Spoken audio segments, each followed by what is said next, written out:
First thing I want to start off with is really establish why are we here and why birth to three.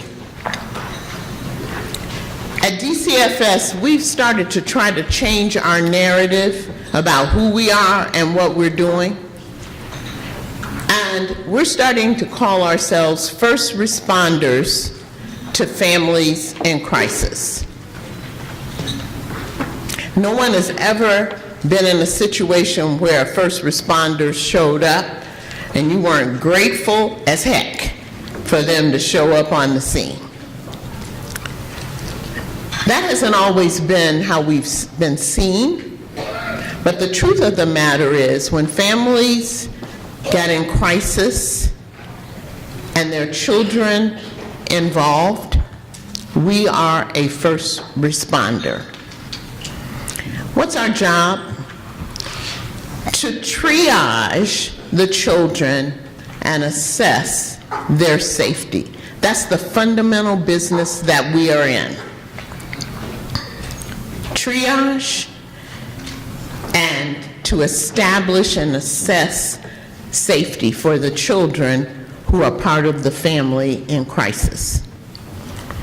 The truth of the matter is, birth to three children, they have no voice.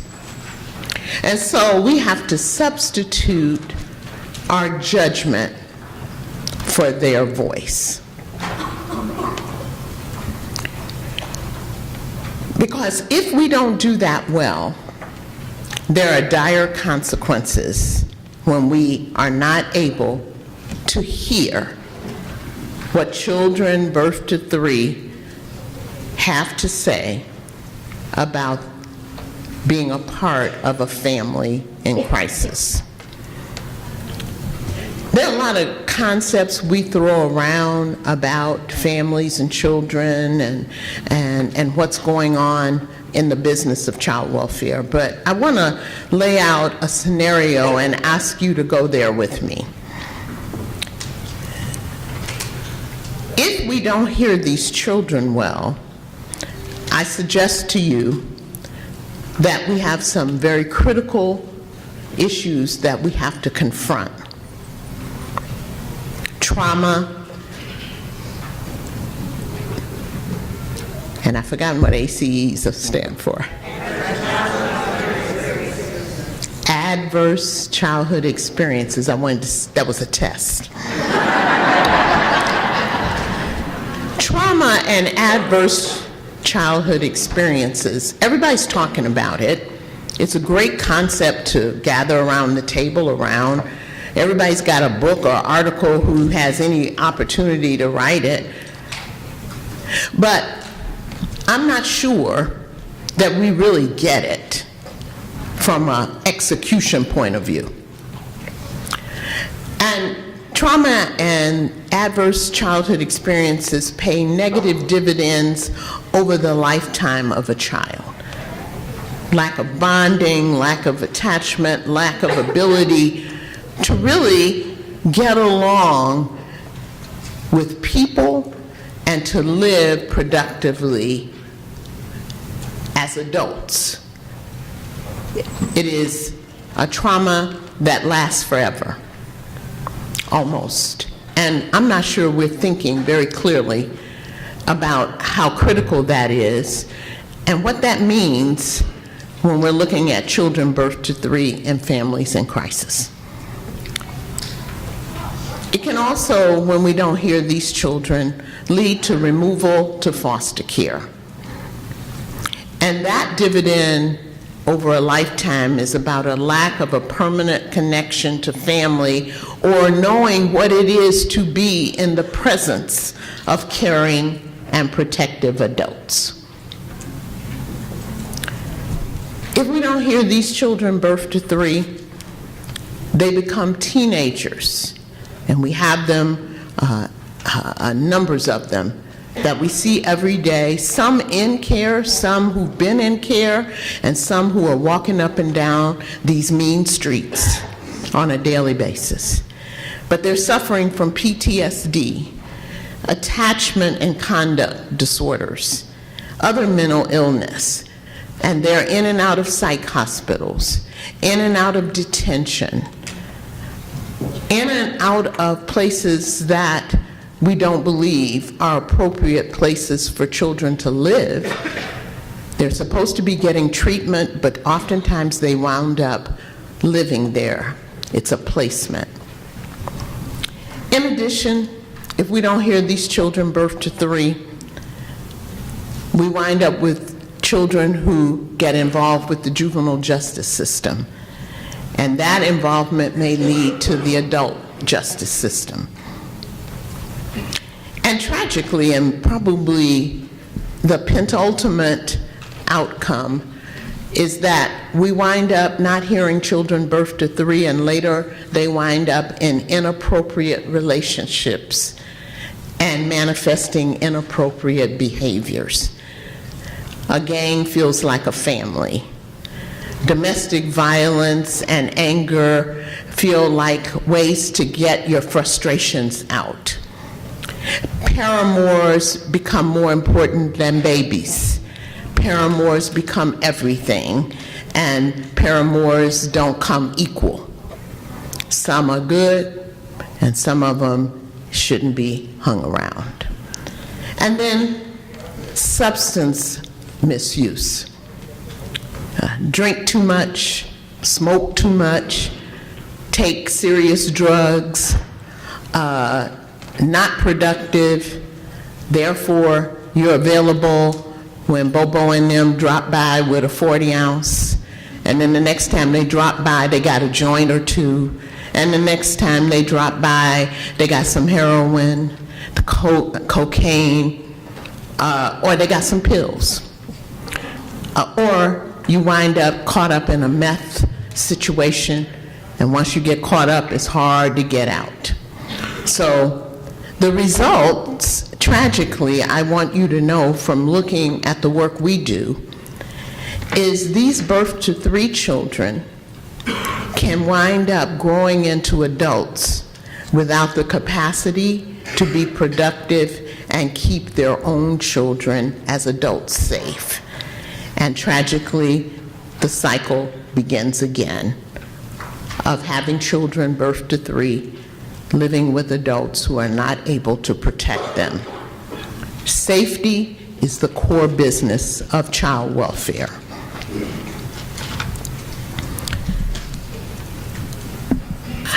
I shared this with you, a recent story in the newspaper, Matthew Elkins. He died in the last week or so. And Matthew lived in a family, he was an infant, with several other children and his mom and dad. But this is where they lived. And this is the house where he lived and the house where he died. I encourage you to Google the Elkins family story. It's from Charleston, correct? Am I correct? Somebody give me the... Belleville, sorry. The Belleville newspaper, to read it. It is a very long article. It is well worth the read. But the most tragic part of this was that Matthew wound up smothering to death in what you see in front of you right now. And the other tragic part of it is that his brothers and sisters had systematically hidden from public view and from public knowledge, amongst all the places they were going, the situation they were living in, and they're quoted in the article as saying, because they loved their parents and they did not want to be removed. We must face this reality that families have changed. And I want to talk a little bit about why the birth to 3 group of children in Illinois is a group of children that we need to focus on. When a family lives as the Elkins family lived, it is not about a dirty house. There are some issues going on with the adults in that family. and they are manifesting themselves in the lives of young children. And for Matthew, he paid the ultimate price of death. So I want to give you a little data about what we're confronting in Illinois. This is an Illinois story. There are some changing dynamics in our foster care system, and you may not realize it. Because if you look at the data in front of you, you will see that since 2011, we've gone to an 89% of our cases are neglect. At the same time, we've gone down to 10% of them about abuse. Now, it used to be back in the day, people would go, oh, most child welfare cases are neglect. And it was sort of like a catch-all to say, oh, that's not what we're most worried about. What we're worried about is abuse. Physical abuse, sexual abuse, that sort of thing. Something hard that you can touch, you can see, you can feel. But I would maintain to you that the neglect we are seeing today, because the Elkins family was living in a situation where the allegations against that family will mostly be lodged in the arena of neglect. That's one thing I want you to put on your lens as you go out this afternoon to begin to use, they help us think about how to use 4DX, and I'll talk more about that later. The other question is, I want you to know who's entering foster care.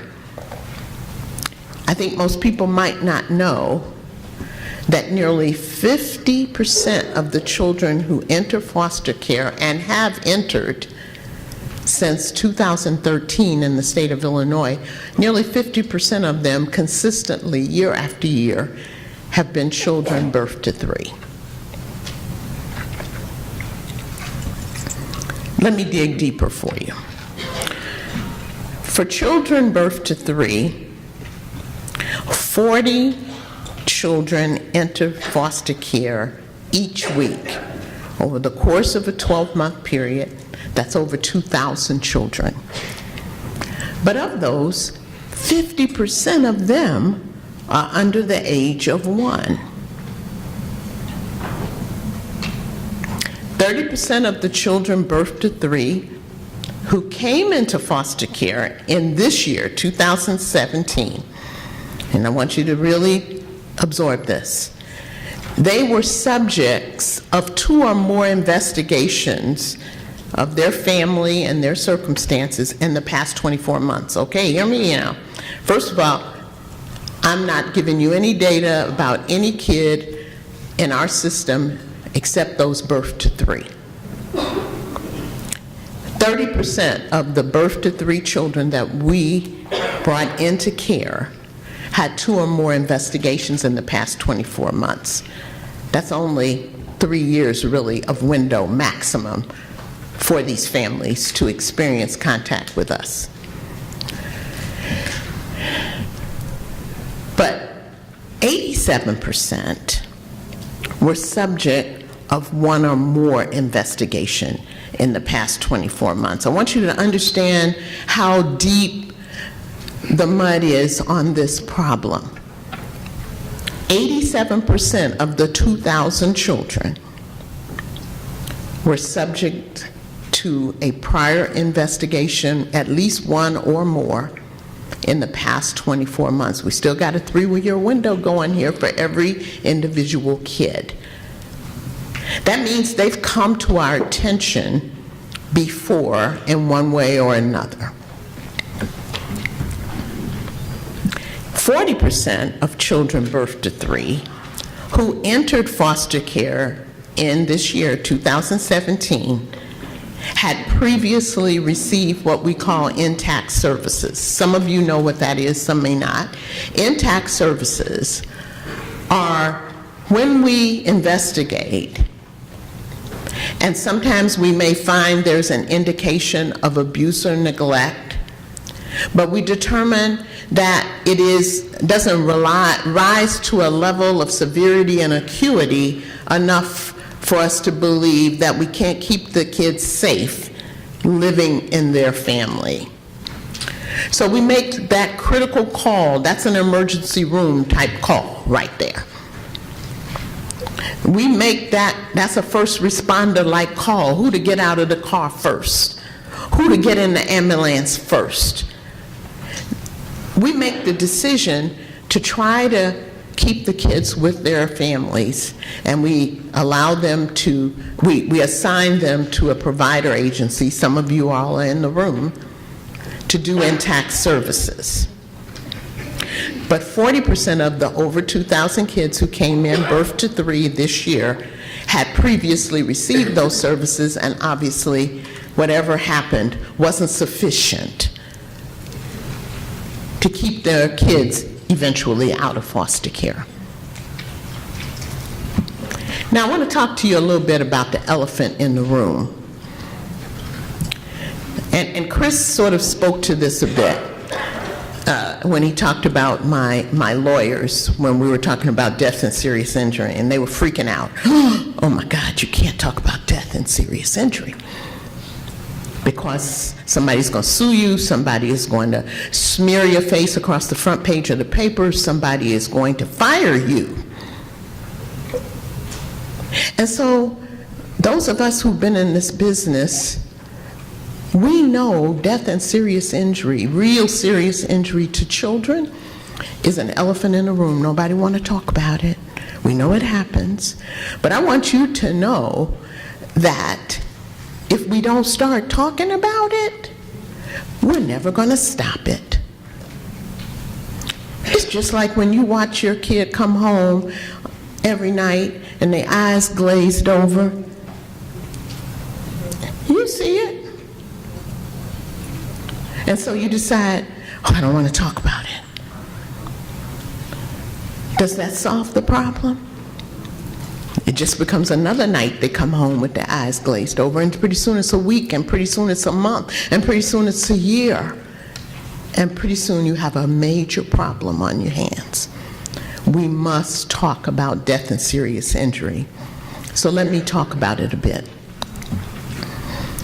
264 child deaths were investigated by DCFS in the past 12 months. I want you to hear that as 5 deaths a week. On my phone, I get a text when children die. And I kept thinking the first week or 2 I was here, man, this phone keeps dinging texts. What the heck is going on? This is what's going on, 5 deaths a week.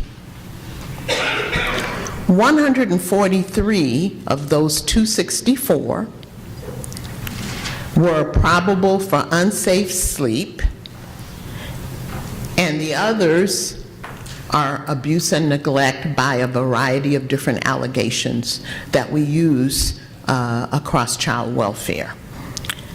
We're going to put unsafe sleep in a box here because a lot of times people used to say, oh, it was unsafe sleep, as if it did not matter. It wasn't abuse and neglect.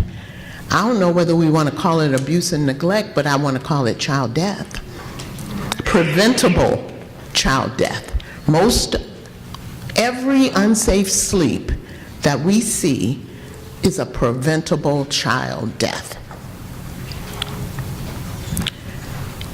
94, so there's a variety of different ways you can do unsafe sleep.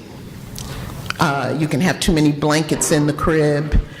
You can put the baby in the wrong position on a pillow and they smother.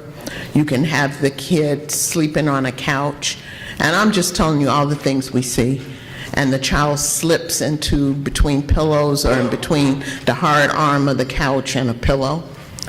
But 94 of these child deaths were from co-sleeping. I raised kids.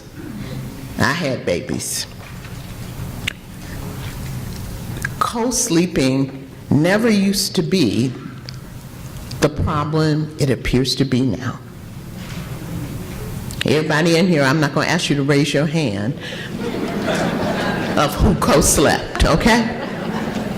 So we tend to can't understand, but something's going on with co-sleeping, because I know every time I had the baby in the bed, every time I would feel the wiggle of a toe, I would wake up. It was like you're sleeping in this very light slumber. What's going on that you can't wake up when you realize that you've rolled over and your baby's right there?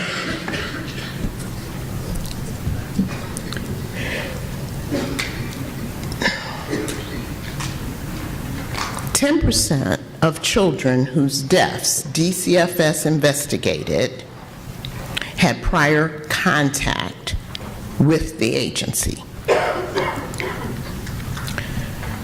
The other part of death and serious injury is this issue in Illinois, they call it serious harms, but I just use both terms because serious harms might not be a universal term. But 524 children birthed to 3 were indicated as victims of serious harm or injury. I want you to put that on your counter. 10 serious harms per week. 5 deaths, 10 serious harms a week, 15 death and serious harms every week of this year.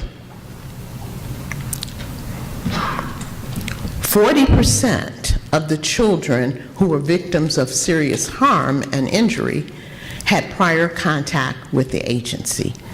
You see, I'm building a story here, right? In addition, I wanted you to understand maltreatment. We hear about maltreatment, and this is not maltreatment in foster care. This is the recurrence. So you all can beat down Jeremy for the wrong. But shouldn't say maltreatment in foster care. This should say recurrence of child maltreatment. What is that? It is once a child comes into our line of sight and we understand that that child has been abused or neglected and indicated, we found it, it happened, it's an indicated finding, that within a certain period of time, they experience another incidence of maltreatment. This can happen in any number of ways. But this recurrence of child maltreatment is the same metric that Chris mentioned to you that we targeted in Georgia. It is a key indicator of whether you, as a child welfare agency, and whether we, as a state, can assure a child that once you come in our line of sight and you've been maltreated, that we're going to keep you from being maltreated again. The Illinois rate is 13% for children birthed to 3 who experience another incident of maltreatment. Is this within 12 months? Within 12 months.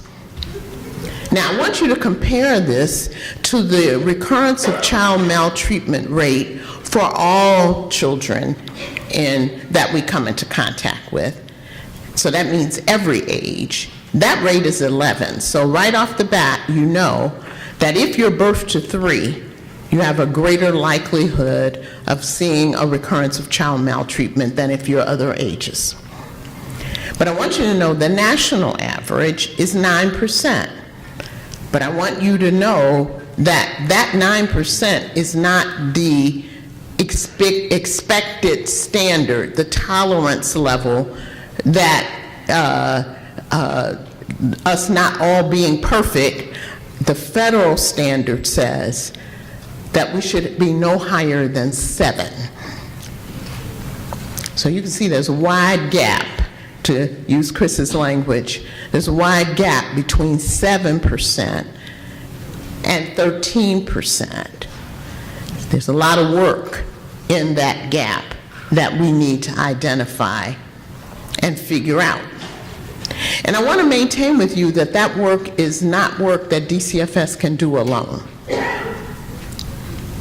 So then I have to start talking about, so what's the problem we're trying to solve?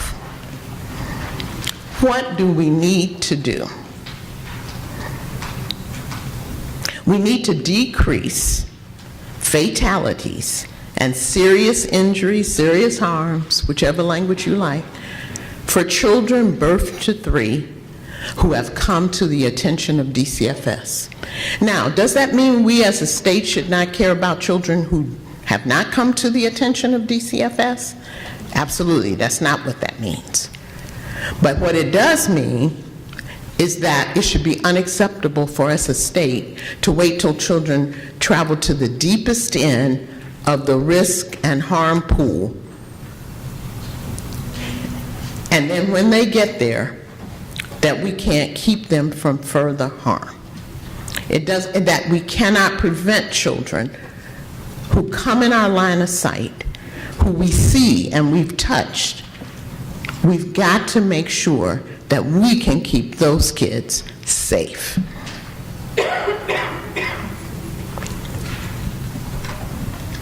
So that's sort of, I want you to put that on your paper, decrease fatalities and serious injuries for kids birth to 3 who come to the attention of DCFS. But let me talk to you about another issue for children birth to 3. I've talked about about death and serious injury. Let's talk about how they come and go.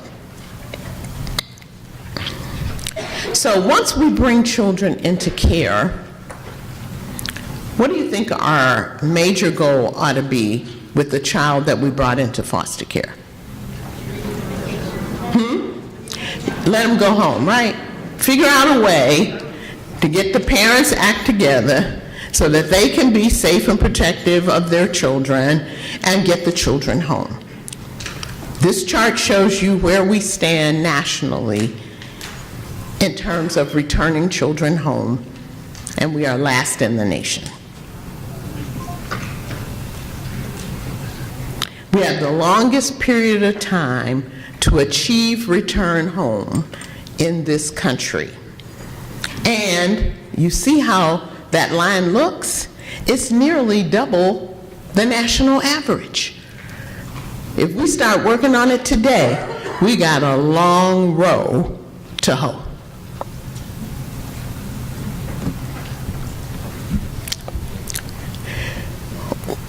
What else do I want you to know about children coming and going in the system?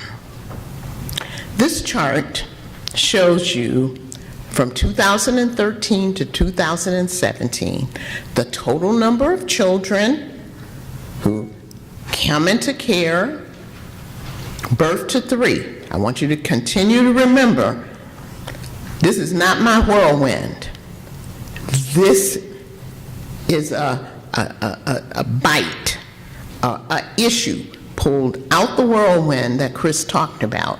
Children birth to 3. More than this number of children come into care every single year. But the ones who are birth to 3, those are the numbers over the last 4 years, 5 years. About the same number, more or less. But what the columns to the right talk to you about is, when do they leave? Within 1 year, children birth to 3 in 2013, only 20% left. But I want you to see the tragic drop-off to 2017.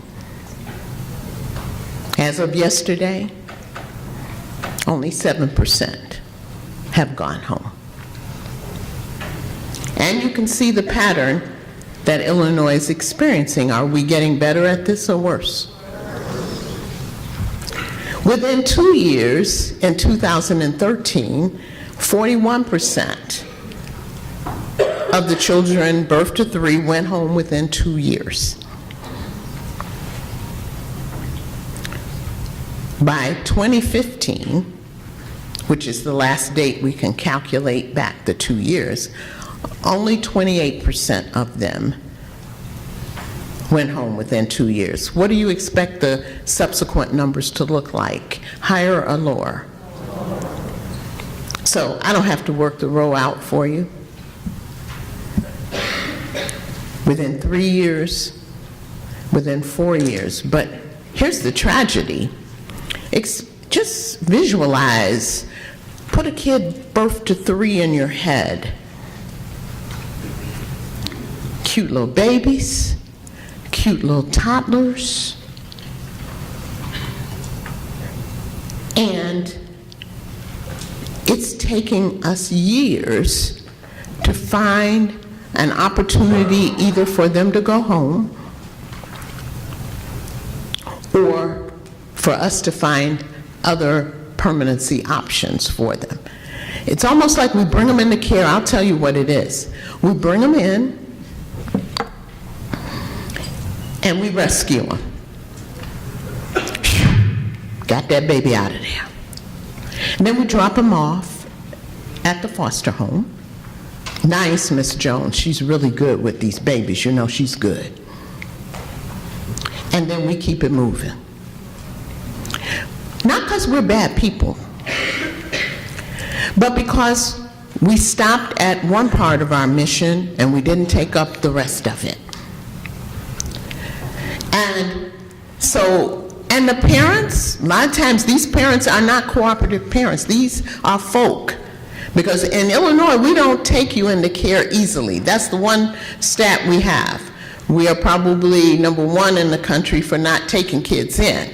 I think on that end, there's probably some problems as well, and particularly around birth to 3. Okay, but we'll put that on the shelf for a minute. But we just think the baby is safe now, and we think we're on a mission of rescue. I would ask you to reconsider our mission. Our mission needs to be restoration and redemption. Restore and redeem. Parents who, to many of us, when you're looking them in the eye, you're not thinking like that. But that's how first responders think. They don't look in the car and go, "Oh, you look like you shouldn't be saved." Do they? They don't make judgments. They try to save everybody. Can we save everybody? Probably not. But can we make saving everybody our mission and be disappointed, profoundly disappointed when we cannot? That's the shift I'm asking us to make.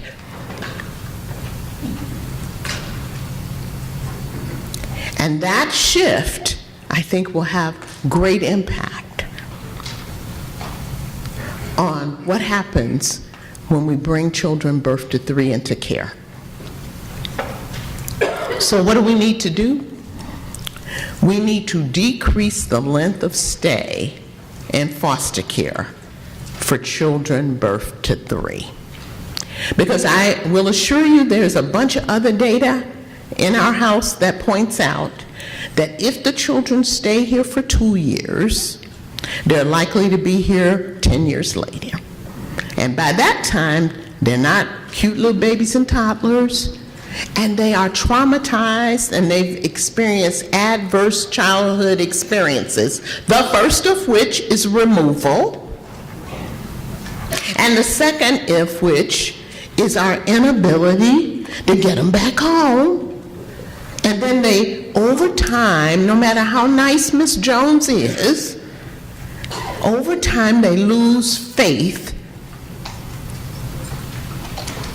in their ability to be a child in the midst of loving, protective, caring adults. And then that is lack of safety. People don't think about that as a safety issue. But when you think about what happens to those kids, remember how I started? Become teenagers, they they experience adverse experiences. Foster care, because it thinks it's rescuing, doesn't make it all the time safe. And it doesn't mean the child thinks of themselves as being safe. And we're not capable of monitoring to the degree to guarantee that they're safe. And if we ask the kids, and I tell you, every 21-year-old we let go, they went back with their peeps somewhere. If the peeps are anywhere to be found, they hovering around them, they finding them, they're seeking them out. Facebook has become a huge place where these young people find their peeps. So since they want it so bad, we have to become part of the solution, and we have to start by not keeping them and not allowing them to experience death and serious injury over and over again. Go to the next one. So, what do we want to do? Chris talked to you about WIGS, which is going to be our mission here, is to come up with things that we are going to act on and the lead measures that will allow us to know whether it's happening. But what I want to first lay out for you is, so what's the war and the battles? Remember he talked about put a man on the moon, what was the whole expression? Put a man on the moon by the end of the decade and bring him home safely, right? That's a war.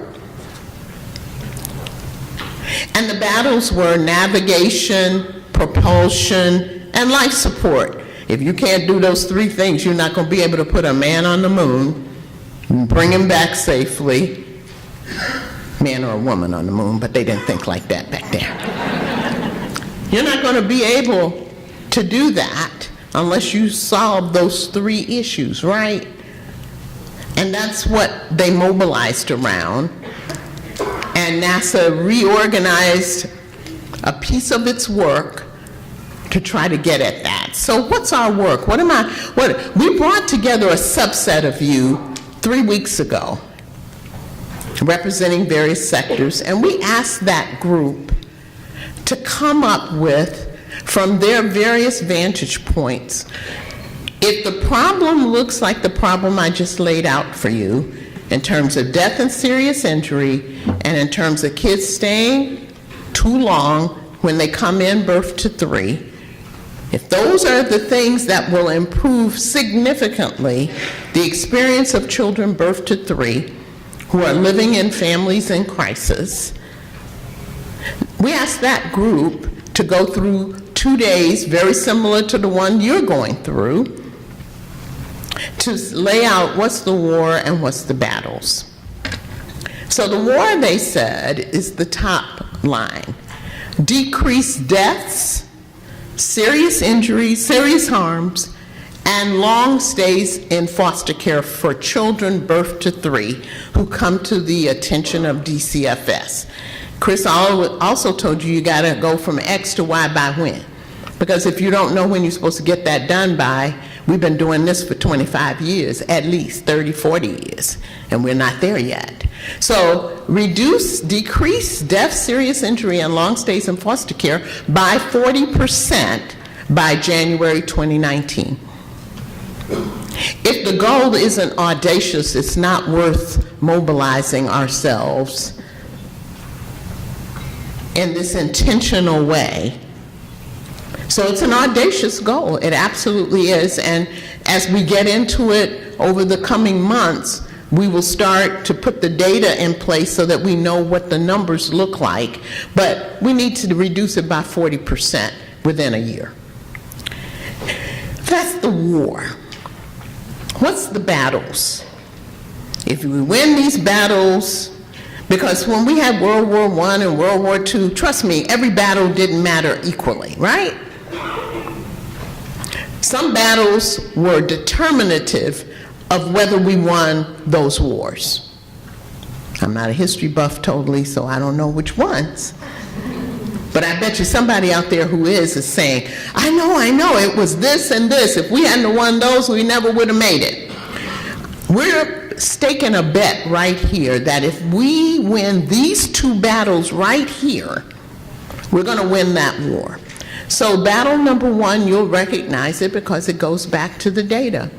Decrease the recurrence of child maltreatment rate for children birth to 3 by 40% by January 2019. If we do that, we can get to the national average. That's not where we want to be, but that's the first step on getting to the national standard. We should not be aiming for something less than that. And then the second battle is decrease the number of children who enter care between birth to 3 and who are not reunified with their parents within 24 months by 40% by January. Now, some people are out there saying, but what if the parents don't, but you don't have any control over whether she will go, and if it wasn't a hard goal and something that needed to be done urgently, we wouldn't have to be gathered here and we wouldn't have to be trying to think about how to make it happen. Those are the two battles. We propose we win those battles, we win that war. So, where are we going to stake a claim on our actions? What are we going to execute on to get us there? So what we asked the group who came together 3 weeks ago to do is brainstorm the categories where they believe if we did something different in these categories, we would be able to achieve these battles. So we asked them to do that. And they brainstormed 3 categories, and trust me, this was some intensive work. The first category, we said we've got to increase the number of intentional quality touches for children birth to 3. Now, we touch children birth to 3 all the time. I'm not sure that we are intentional all the time about it. I'm not sure that we know even what it means to be intentional. And I am sure that it's not always a quality touch.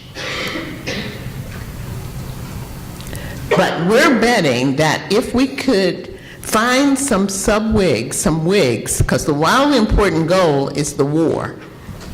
The sub-wigs are the things you're going to do to win the battles, to win the war. So we're just saying, we want you to struggle around the issue of what are intentional quality touches. Not making up some new stuff, because all of us know we ain't got no money.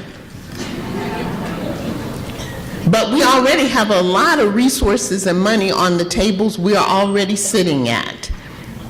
And at some point in doing the work we do, we have to say to ourselves, I'm going to stop doing this way in order to make sure I get a better outcome, because doing the same thing over and over again, the definition of insanity, and expecting a different result is insanity. And we all know that we're doing some nice work. I like to call it nice to do work. Everybody likes nice to do work. Ooh, it makes you feel so good. We go to a lot of nice to do meetings, and we talk and we feel good, and we talk about child trauma, and we talk about all the wonderful things that happen in our programs and blah, blah, blah.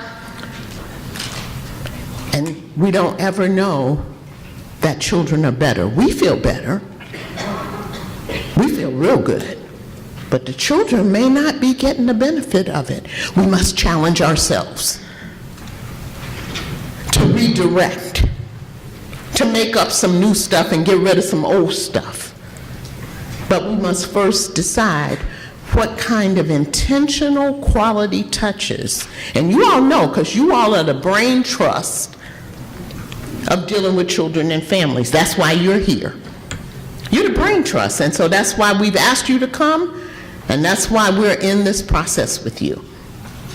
The second thing we said, this group brainstorm, was we got to increase the number of eyes on birth to 3 children and their families.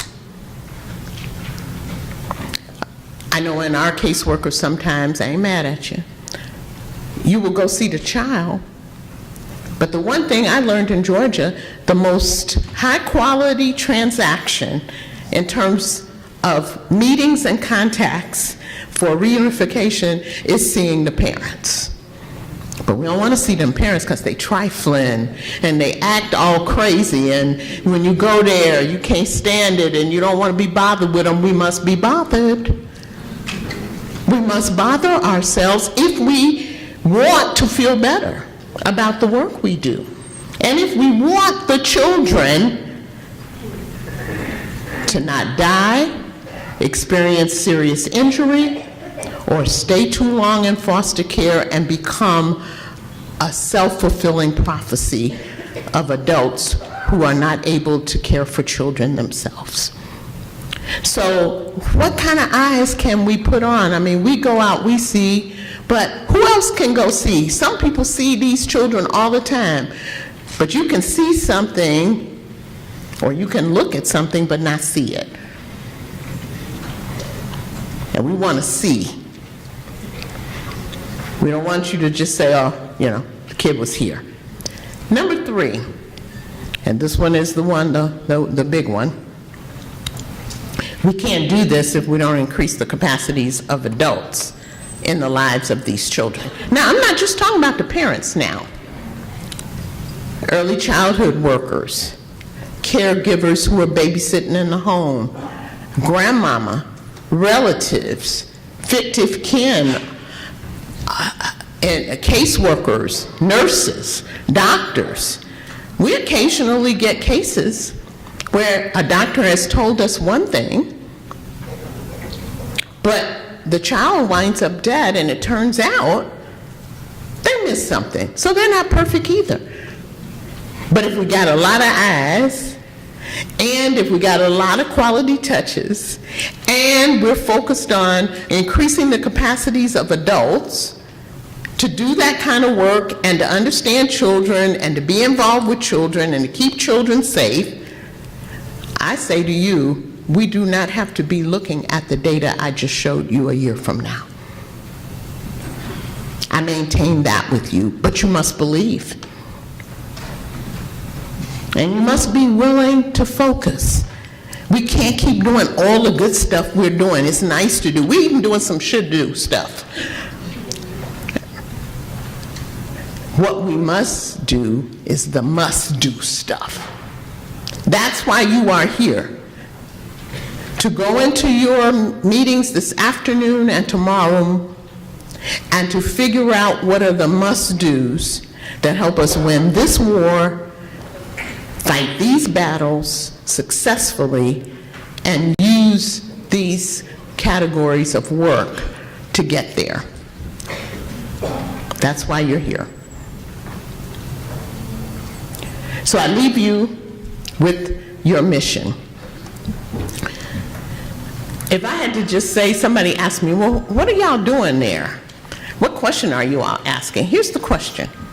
What collective behaviors across key systems and programs and services who are serving children birth to 3 and their families will keep these vulnerable babies safely at home, unharmed, and with caring, protective adults? That's the question. You can't run away from that question. That says there's a set of behaviors that we're going to identify and lead measures related to quality touches, related to putting more eyes on kids and their families, related to building the capacities of adults.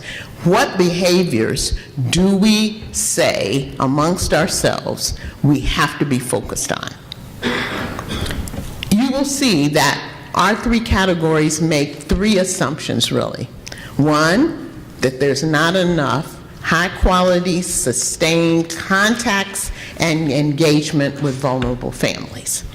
There just isn't enough of it. Because if there was, I think families would be better off. I give the example of a baby that was left at home a whole weekend by themselves, and they died. That used to be back in the day when a young mother wanted to go out and party.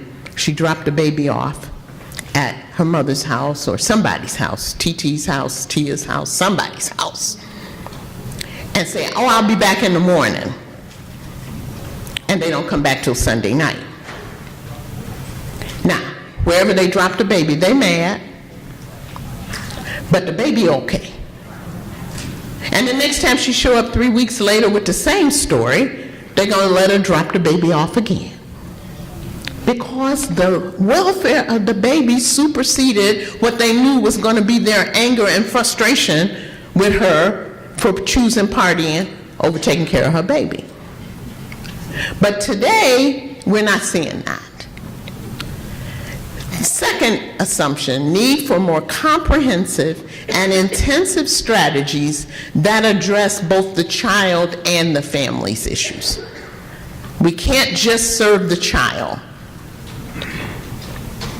and get reunification. Actually, we can't just serve the child and even get adoption or guardianship, to be honest with you. And then the third one is need for a sense of urgency from multiple vantage points, not just DCFS. If I can say one more thing, I'm tweeting, they tweeting for me, but I'm supposed to be tweeting. But if I had to tweet anything, when they get ready to tweet, they need to tweet that last line. Why are we here? Because we need to get a sense of urgency from multiple vantage points on this issue that plagues our Illinois child welfare system. We cannot do the work alone, and you shouldn't even want us to.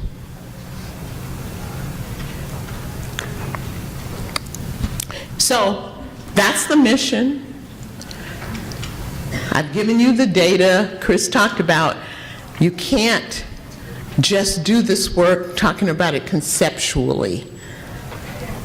Concepts only set the stage for what? Keeping score, for understanding the data, for understanding what it is.